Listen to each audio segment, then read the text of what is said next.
الحمد لله رب العالمين.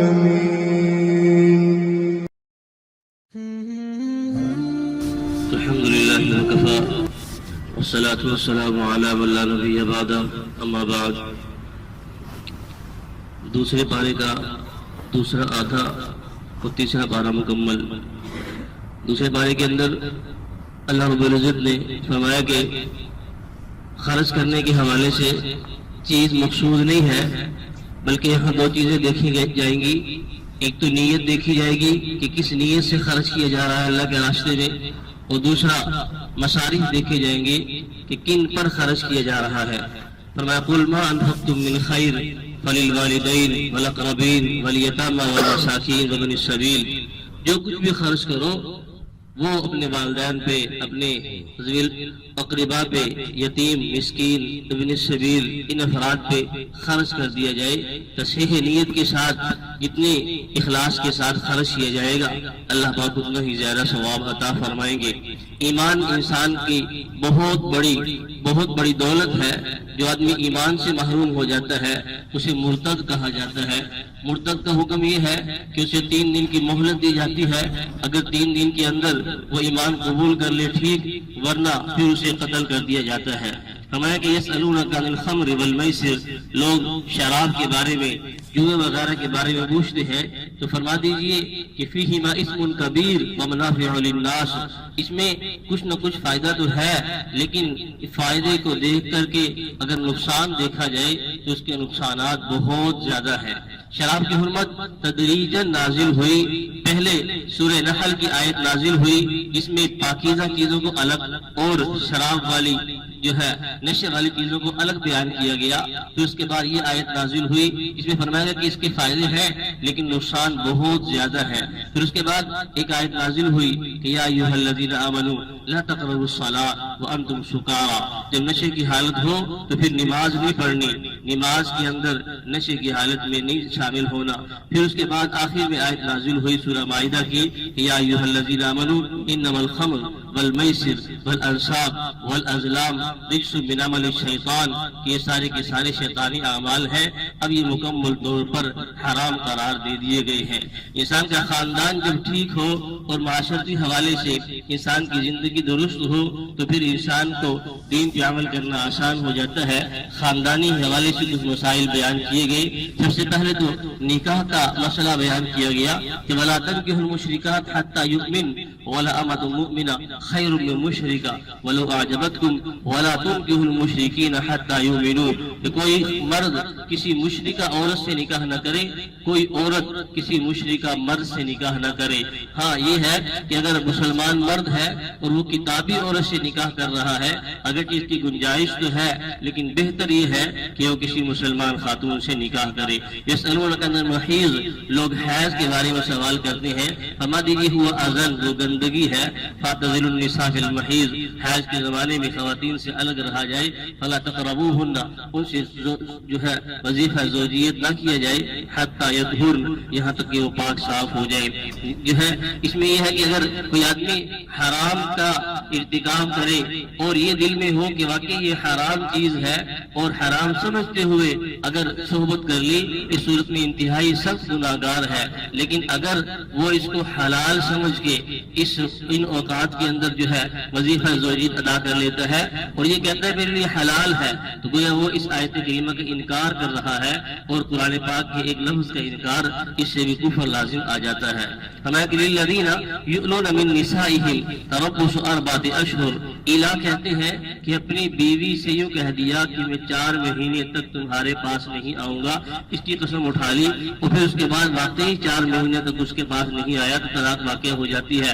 لیکن اگر اتفاقاً ایسا ہوا کہیں سفر پہ گیا ہوا ہے یا کہیں اور کوئی عارضہ پیش آیا ہے کہ 4 مہینے تک اپنی بیوی کے پاس نہیں جا سکا تو اس صورت میں اسی پر طلاق واقع نہیں ہوتی، الہ نہیں ہوتا. ہاں اگر 4 مہینے کی قسم اٹھا لی نہ جانے کی، پھر بھی عمل بھی کر لیا تو طلاق واقع ہو جائے گی. اگر 4 مہینے کی قسم اٹھانے کے بعد پھر وہ اس 4 مہینے کے مکمل ہونے سے پہلے بیوی کے پاس چلا جاتا ہے، قربت کر لیتا ہے، اس صورت میں قسم کا کفارہ ادا کرنا پڑے گا، لیکن جو ہے وہ طلاق سے بچ جائے گا. والمطلقات يتربصن بأنفسهن ثلاثة قروء. طلاق کے مسائل بیان کیے گئے کہ اگر ایک طلاق دے دی یا دو طلاقیں دے دی اور پھر رجوع کر رہا ہے تو رجوع کرنے اختیار ہوتا ہے، لیکن اگر تین طلاقیں دے دی ہیں فإن طلقها فلا تحل له من بعد، اور اس کے بعد اس کے لیے حلال نہیں ہے بیوی حتى تنكح زوجا غيره، یہاں تک کہ وہ عورت کسی اور مرد سے نکاح کر لے اور وہ مرد اپنی خوشی سے اس کو طلاق دے دے، یا وہ مرد انتقال کر جائے اور ادھر گزارنے کے بعد پھر دوبارہ پہلے شوہر کے پاس جانا چاہے تو جا سکتی ہے، لیکن تین طلاقیں دینے کے بعد دوسرے مرد سے نکاح کیے بغیر پہلے مرد کے لیے حرام قرار دے دیا گیا ہے۔ اسی طریقے سے عدت کے حوالے سے ہے کہ اگر کوئی ایسی خاتون ہے جس کو طلاق واقع ہو گئی اور وہ حیض والی عورت ہے تو اس کو 3 حیض عدت گزارنی ہوگی، اگر اس کو حیض نہیں آ رہا تو پھر 3 مہینے عدت گزارنی ہوگی، اور اگر ایسی ہے کہ وہ حاملہ ہے تو وضع حمل اس کی عدت قرار پائے گا۔ اسی طریقے سے اگر کوئی عورت ایسی ہے کہ خاوند انتقال کر گیا ہے تو پھر 4 مہینے 10 دن تک وہ عدت گزارے گی اور اس کے اندر ہر قسم کی زیب و زینت کو چھوڑ دے گی، انتہائی سادگی کے ساتھ اپنے گھر کے اندر رہے گی اور ذکر و اذکار اور تلاوت کے اندر لگی رہے گی۔ فرمایا کہ والوالدات يرضعن اولادهن حولين كاملين لمن اراد ان يتم الرضاعه، آج بھی جو ہے دنیا کے اندر یہ بات بڑی زور و شور سے کہی جاتی ہے کہ خاتون جو ہے اپنے بچے کو دودھ پلائے، ماں کا دودھ انتہائی اہم چیز ہے۔ اس وقت جب کوئی کچھ نہیں جانتا تھا، ترقی یافتہ دور بھی نہیں تھا، اس وقت قرآن پاک نے بتلا دیا تھا والوالدات یرضعن اولادهن حولین کاملین، کہ مائیں اپنے بچوں کو 2 سال مسلسل دودھ پلائیں۔ اگر خدا نخواستہ طلاق کی نوبت آ جاتی ہے، جدائی کی نوبت آ جاتی ہے، تب بھی شریعت یہی کہتی ہے کہ بچہ اپنی ماں کے پاس رہے، اس کا دودھ پیے اور ماں اس کی پرورش کرے۔ مخصوص اوقات تک ماں کے پاس اس بچے کو رکھا جاتا ہے اور بچہ اپنی ماں کی پرورش کے اندر ہی رہتا ہے۔ فرمایا کہ أَلَمْ تَرَ إِلَى الَّذِينَ خَرَجُوا مِنْ دِيَارِهِمْ وَهُمْ أُلُوفٌ حَذَرَ الْمَوْتِ، کہ کچھ لوگ ایسے ہیں جو موت سے ڈرنے والے ہیں۔ یہاں 2 واقعے بیان کیے گئے، ایک تو یہ کہ کچھ لوگ ایسے تھے جو طاعون کی بیماری سے ڈر کر کے اپنے شہر کو چھوڑ کر کے بھاگ گئے تھے اور کافی تعداد کے اندر تھے، لیکن موت سے وہ بھی نہ بچ سکے، اللہ پاک نے پھر انہیں موت عطا کر دی۔ اور جب حضرت حزقیل علیہ السلام اللہ کے برگزیدہ پیغمبر گزرے ہیں، جب وہ ان کی بستیوں سے گزرے، وہاں سے گزرے، دیکھا بہت سی بوسیدہ ہڈیاں ہیں، تو اللہ رب العزت نے انہیں حکم دیا کہ ان ہڈیوں سے کہو کہ اللہ کے حکم سے کھڑی ہو جائیں۔ انہوں نے ایسے ہی کیا تو وہ اللہ کے حکم سے دوبارہ زندہ ہو گئی اور ان کے سامنے جو ہے وہ سارے کے سارے افراد دوبارہ کھڑے ہو گئے۔ اسی طریقے سے ایک جو ہے طالوت اور جالوت کا واقعہ ہے۔ حضرت طالوت مسلمانوں کے بادشاہ تھے اور جالوت بہت سخت قسم کا آدمی تھا جو کفار کی طرف سے تھا۔ اللہ رب العزت نے بنی اسرائیل کے اس گروہ کو جو جہاد فی سبیل اللہ کے لیے جا رہا تھا آزمایا بھی، اور یوں کہا ومن شرب منہ فلیس منی ومن لم یطعم فانہ منی الا من اغترف غرفۃ بیدہ، کہ آگے ایک نہر آ رہی ہے، کسی نے پانی نہیں پینا، اگر پانی پییں گے بھی تو 1 چلو پی لیں، اس کے علاوہ کوئی اور پانی نہ پیئیں۔ لیکن کچھ لوگ ایسے تو غٹ پانی پیتے رہے اور پھر جنہوں نے زیادہ پانی پیا آزمائش کے اندر مبتلا ہو گئے اور وہیں بیٹھے بٹھائے رہ گئے، جہاد میں شامل نہ ہو سکے۔ لیکن جنہوں نے اللہ کی بات کو مانا، اللہ کے نبی کی بات کو مانا، تو وہ 1 چلو پانی پیا یا پانی نہیں پیا، وہ آگے چلے گئے اور تھوڑا سا لشکر تھا اور جالوت کے مقابلے میں جو ہے وہ حضرت داؤد علیہ السلام لشکر میں شامل تھے، انہوں نے مقابلہ کیا اور جالوت کو قتل کر دیا۔ یوں جو ہے یہ 2 واقعے بیان کیے گئے جس میں یہ واضح ہوا کہ موت سے کوئی نہیں ڈال سکتا، وہ تقدیر جو ہے جو اللہ پاک کی طرف سے ہے وہ مقرر ہے، اور جو ہے موت برحق ہے۔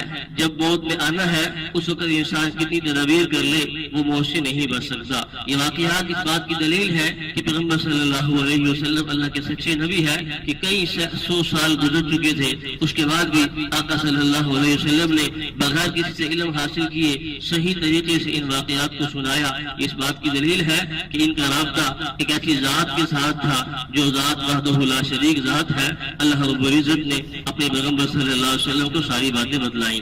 سورہ بقرہ تیسرا پارہ ہے.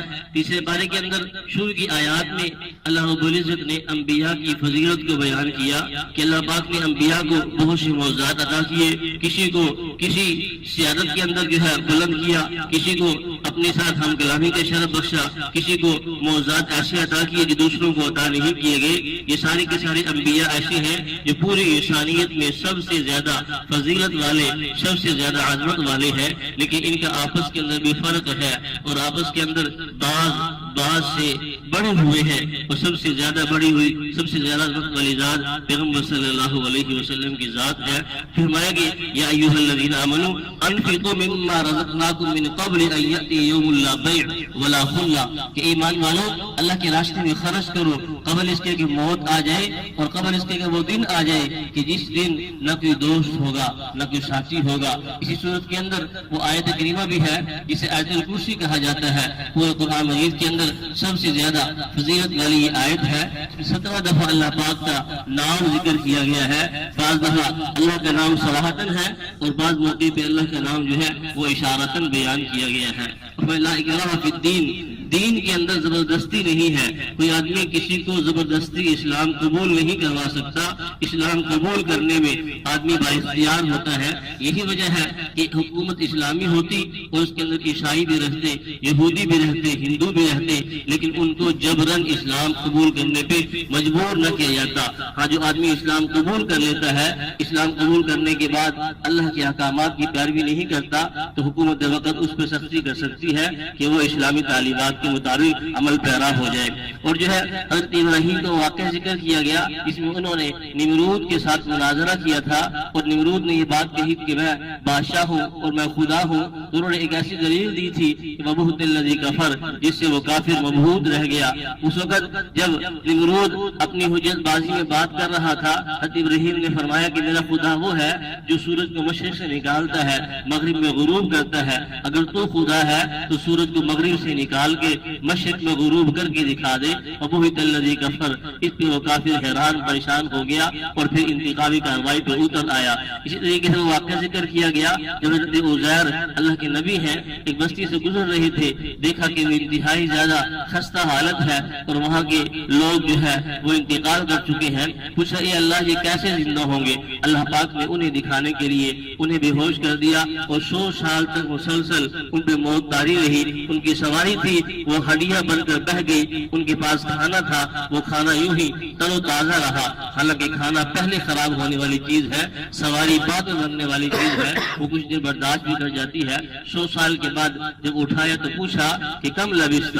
کہنے لگے لبثت یوما او بعض یوم، ایک دن، یہ دن کا بعد حصہ ٹھہرا. فرمایا کہ نہیں بل لبثت مئۃ عام، بلکہ 100 سال تمہیں ہو گئے ہیں. فانظر الی طعامک وشرابک لم یتسنى، اپنے کھانے کو دیکھو وہ نہیں گسیدہ ہوا. وانظر الی حمارک، اپنی سواری کو دیکھو اس کی ہڈیاں ساری کی ساری بہہ چکی ہیں اور پھر آپ کے سامنے ہی وہ ہڈیاں جڑی اور جڑ کر جو ہے وہ ساری کی ساری سواری دوبارہ مکمل ہو گئی. واقعہ بھی نقل کیا گیا اس میں کہ جہاں حضرت ابراہیم نے بھی یہی بات کہی تھی کہ میں دیکھنا چاہتا ہوں کہ کیسے مردہ زندہ ہوتے ہیں. اللہ پاک نے 4 پرندے لو اور ان کو پالوش کر لو اور ان کا قیمہ بنا کر کے چاروں پہاڑوں پہ رکھ دو اور پھر بلاؤ.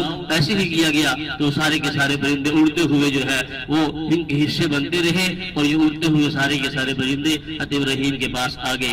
سورہ بقرہ کے اندر 5 دفعہ احیاء موتیٰ کا ذکر ہے. یعنی 5 واقعات ایسے ہیں جہاں مردوں کو زندہ کرنے کا ذکر ہے. پہلا واقعہ شروع میں گزرا کہ جب ایک بنی اسرائیل کا آدمی نے اپنے چچا کو قتل کر دیا تھا اور گائے کو ذبح کیا گیا، گائے کا ٹکڑا اس سے لگایا گیا، وہ زندہ ہو گیا. دوسرا واقعہ وہ ہے کہ جب کچھ لوگ حضرت موسیٰ کے ساتھ کوہ طور پہ ہم کلامی کے لیے گئے تھے اور وہاں انہوں نے کچھ گستاخانہ الفاظ بولے تھے، اس پر جو ہے پکڑ آئی اور سارے کے سارے موت کا شکار ہو گئے، پھر ان کو زندہ کیا گیا. اور تیسرا وہی طاعون والے لوگ جو موت کے ڈر سے بھاگ گئے تھے، پھر دوبارہ ان کو موت آئی اور موت آنے کے بعد دوبارہ ان کو زندہ کیا گیا. اور اسی طریقے سے یہاں حضرت عزیر کو پہلے جو ہے موت آئی اور اس کے بعد ان کو زندہ کیا گیا اور پھر 4 پرندوں کو موت آئی اور اس کے بعد ان کو زندہ کیا گیا. انفاق فی سبیل اللہ پہ زور دیا گیا کہ جو لوگ اللہ کے راستے میں خرچ کرتے ہیں وہ بہت زیادہ نیکیاں کمانے والے ہیں، اس کسان کی طرح جو ایک دانہ زمین کے حوالے کرتا ہے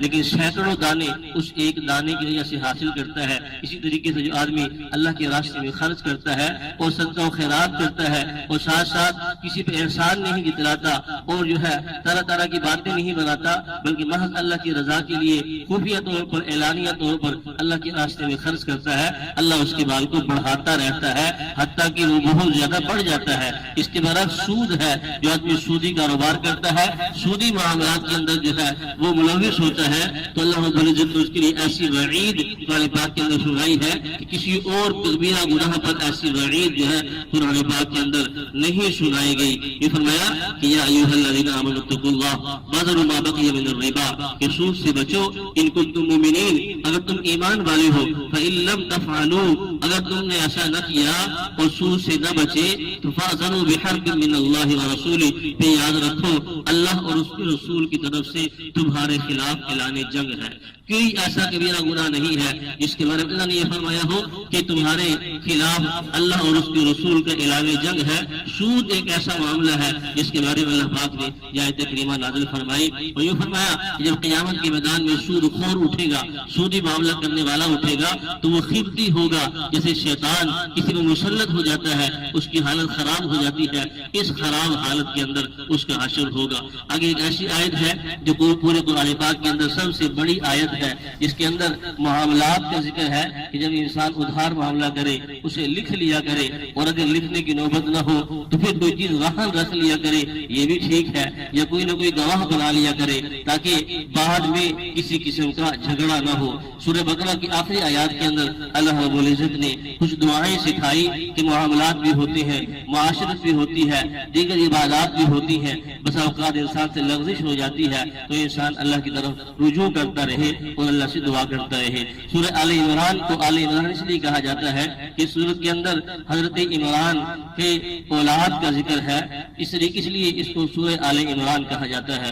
آیات دو قسم کی ہوتی ہیں، ایک محکمات اور ایک متشابہات۔ محکمات وہ آیات ہیں جن میں واضح حکم بیان کیا جاتا ہے اور ہر آدمی اس حکم کو دیکھ لیتا ہے، سمجھ لیتا ہے، اور متشابہات وہ آیات ہیں کہ جن کے اندر جو ہے واضح حکم نہیں ہوتا، واضح حکم اللہ ہی کو معلوم ہوتا ہے، اس پہ ایمان لانا ضروری ہوتا ہے، جو کچھ اللہ پاک نے بتلا دیا اسے ماننا ضروری ہوتا ہے۔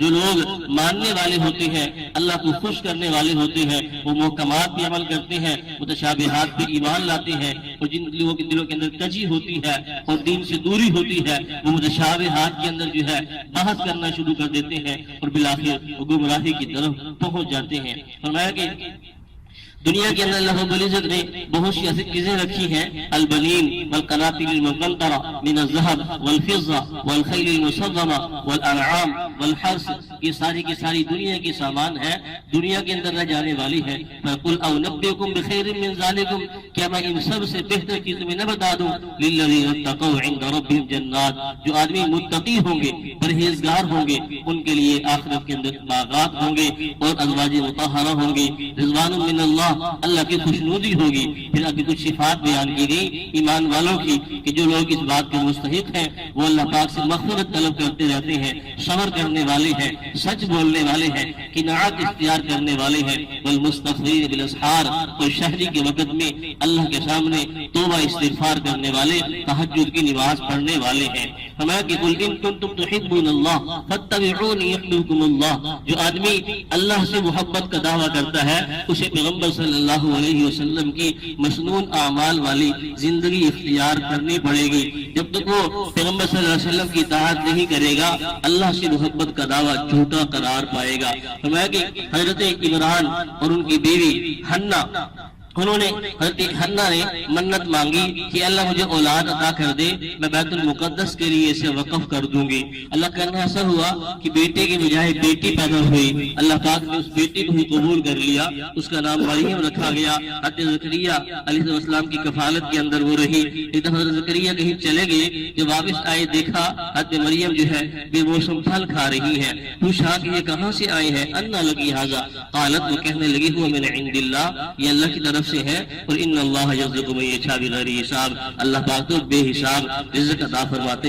چاہتے ہیں۔ اس پر دل کے اندر داعیہ پیدا ہوا کہ 100 سال تک عمر ہو چکی ہے، بیوی بوڑھی ہو چکی ہے، لیکن اولاد نہیں ہے، دعا کی کہ اللہ مجھے اولاد عطا فرما دیجیے۔ اللہ رب العزت نے انہیں حضرت یحییٰ جیسے بیٹے عطا فرمائے، اور اسی طریقے سے حضرت مریم کو اللہ پاک نے حضرت عیسیٰ عطا فرمائے جو بن باپ کے پیدا ہوئے۔ فرمایا کہ ہم آپ کو ایسا بیٹا عطا فرمائیں گے، یعلمہ الکتاب والحکمہ والتوراۃ والانجیل رسولا الی بنی اسرائیل، جو کتاب کی حکمت کی تعلیم دے گا، تورات و انجیل کی تعلیم دے گا، اور بنی اسرائیل کا رسول ہوگا۔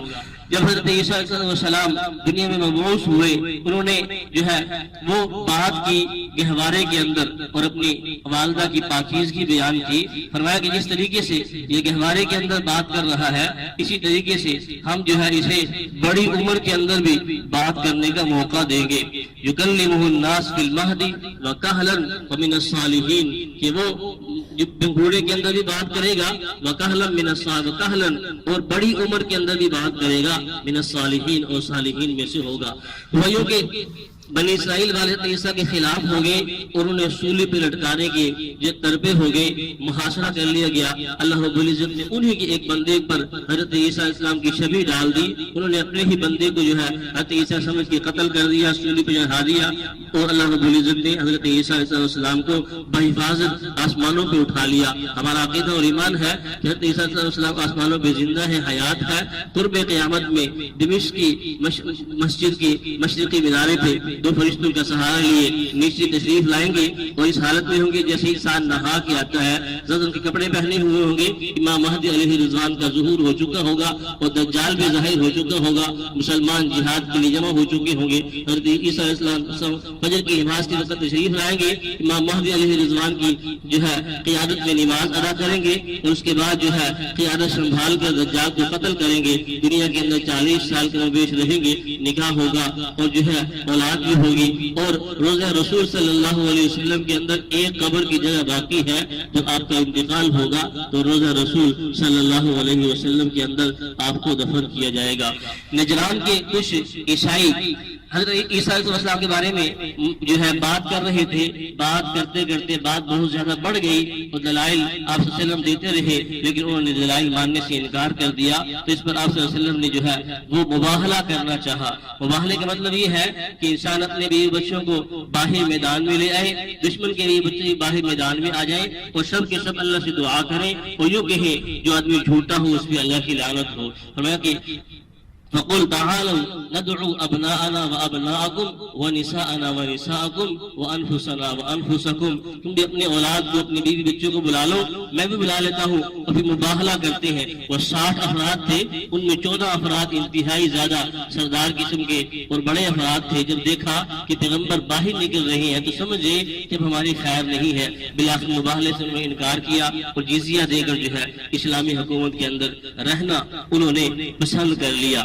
فرمایا کہ اللہ رب العزت نے ایک تو عہد الست لیا ہے کہ جس میں انسانیت سے وعدہ کیا کہ کیا ہمارا پروردگار نہیں ہو، تو سب نے کہا کہ ہاں واقعی آپ ہی ہمارے پروردگار ہیں۔ اور ایک عہد جو ہے صرف انبیاء سے لیا گیا، انبیاء والے عہد کا ذکر ہے، وَإِذَا أَخَذَ اللَّهُ مِيثَاقَ النَّبِيِّينَ لَمَا آتَيْتُكُم مِّن كِتَابٍ وَحِكْمَةٍ، کہ جب تمہارے پاس ہم تمہیں کتاب و حکمت بھی دیں گے، نبوت بھی دیں گے، لیکن اگر تمہارے پاس ایک ایسا رسول آ جائے جو سابقہ کتابوں کی تصدیق کرنے والے ہیں، جن کا نام احمد اور محمد ہے، تو پھر اپنے جو ہے سارے کاموں کو چھوڑ کر ان کی پیروی کرنی ہے، ان کی تصدیق کرنی ہے۔ اس میں آقا صلی اللہ علیہ وسلم کی عظمت اور شان کا بیان ہے، اور اس بات کا بیان ہے کہ پیغمبر صلی اللہ علیہ وسلم تمام انبیاء سے بڑے ہوئے ہیں۔ تیسرے پارے کے آخر کے اندر فرمایا گیا کفر اور اسلام یہ دونوں ازداد میں سے ہیں۔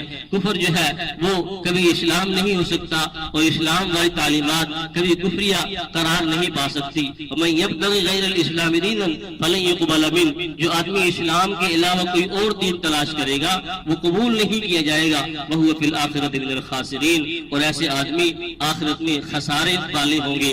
ہاں وہ آدمی إِلَّا الَّذِينَ تَابُوا مِن بَعْدِ ذَلِكَ وَأَصْلَحُوا، جو ایمان لے آئے، توبہ طائب ہو جائے، اور پھر اپنے ایمان کی، اپنے اعمال کی اصلاح کر لے، فَإِنَّ اللَّهَ غَفُورٌ رَحِيمٌ، تو اللہ رب العزت بخشنے والے ہیں اور رحم کرنے والے ہیں۔ اللہ پاک سے اللہ برکت کی توفیق عطا فرمائے۔